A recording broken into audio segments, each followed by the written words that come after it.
බලන්න වැඩේ හොඳයිද කියලා. ලස්සනයි නේද? ගානට ක්‍රමානුකූලව පිළිවෙලට වැඩේ කරගෙන යනවා. ඉතින් අපි ටයිල් බාස්ලා නම් දැකලා ඇති ඕනේ තරම්. ඒත් මේ වගේ සංයමයකින් වැඩ කරන කෙනෙක් සෑහෙන කාලෙකින් තමයි දැක්කේ. ඒකයි මේ වීඩියෝ එක කරන්නත් හේතුව. ඉතින් එහෙම මෙහෙන් අටවන්න නැතුව ලස්සනටම වැඩේ යනවා. ගෙදර තියෙන අනික් කණු වල පවා ටයිල් අල්ලලා තියෙන ලෙවල් එක අරගෙන ඒ ලෙවල් එකට ලස්සනටම වැඩේ කරනවා.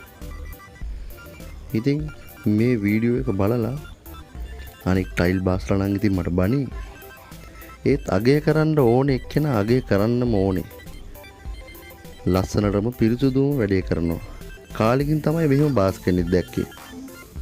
ඉතින් ඔයාලටත් මෙයාව සම්බන්ධ කරන්න ඕන නම් පල්ලෙහෙන් කමෙන්ට් එකක් දාගෙන යන්න.